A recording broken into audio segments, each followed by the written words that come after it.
Thanks so much for joining us. I'm Lorelei Shmaya, one of the volunteers at BEPC. We have presenters every month at our meetings, and I'm interviewing today Mona and Kelly. They're going to be presenting on Monday, April 16th at our meeting in Kent, Washington. So Mona and Kelly, I understand that you'll be sharing about Akashic Records. So please tell us a little bit about what you're going to be presenting, what you do.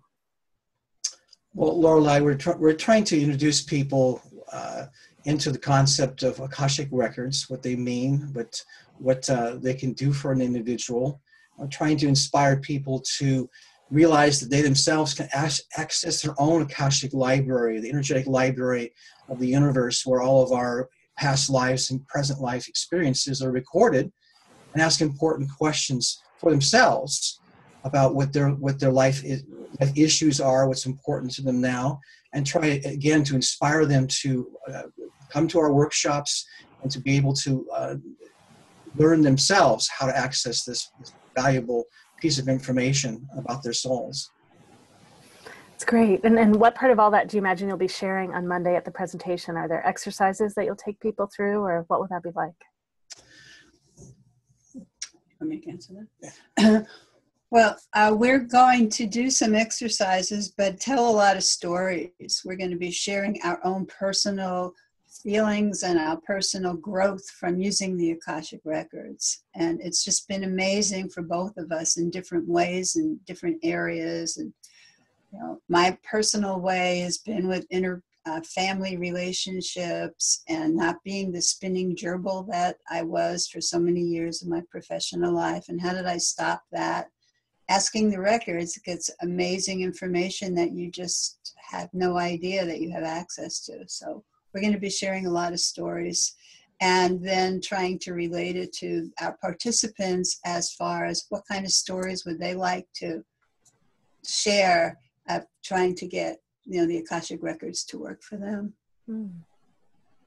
It sounds like almost like I just imagine from what you're sharing now is that there are ways that people are tapping into the records all the time that they don't realize, and so there's a way of getting. Exactly. Yeah. Okay, great. Yeah, absolutely. I mean, we were always intuitive. We always believed we knew this and that. I mean, I spent my entire professional career as an educator with children and teachers, and I always tried to empower them with their creative selves and content.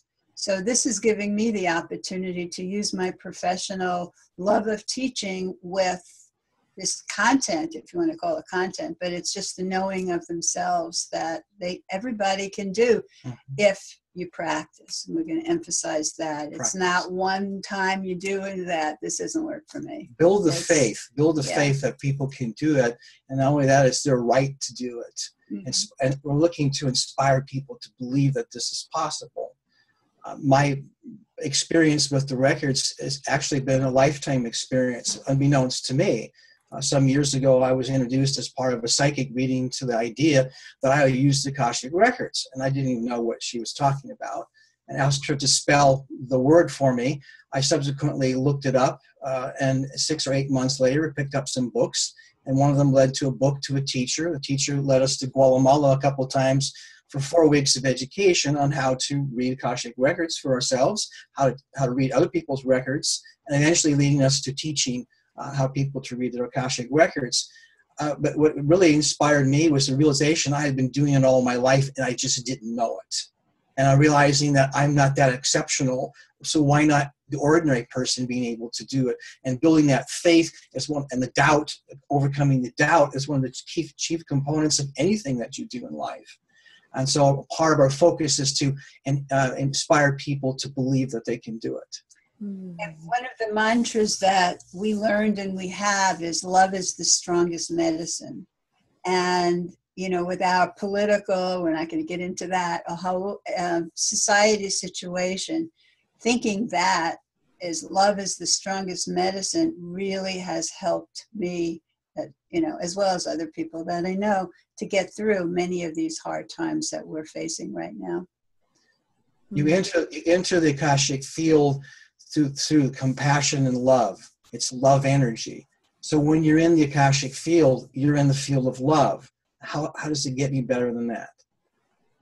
That sounds great. I love hearing the two of you share. It's Sweet. Well, we love sharing from our heart because there's enough sharing from minds around, and this will be a heart presentation of who we are and how we use it and what we believe everybody can do.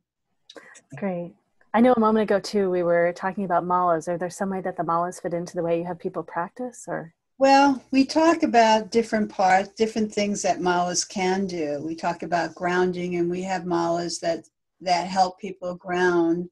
And then we have other categories of malas that help in different ways of accessing your records. And we will bring a sampling, and we'll even pass some around so people can feel these malas. We didn't make them. I went to Denver because I knew this person really created extremely spiritual malas. She was tremendous. She prays every time she puts a bead on. Yeah, you're wearing one, right? Yeah, I don't know if can you see it? This is one of Sarita's malas, and she does mantras for every time she puts a bead. Can you? Okay, yeah. Every time she puts a bead on. So this is the mala that she made for me. And there are different reasons for the different malas. There's creativity, there's opening up channels, there's different things. But she puts so much energy of herself as well as why this mala is effective. So we will pass around some of the malas, and if anyone wants to buy a mala, we have them at a reasonable rate compared to different stores. So we will bring some malas. Oh, that's lovely. Well, you shared a bit of how, how this appeared for you and how you started doing this work. Is there anything else about your journey about that you want to give us glimpses of before you share on Monday?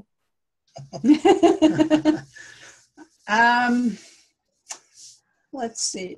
They're kind of a little bit long that I think that we can share them at our meeting a lot easier than in a real, again, mine was improving relationships with myself, friends, and family. Those are the struggles that I particularly had that I accessed the records for.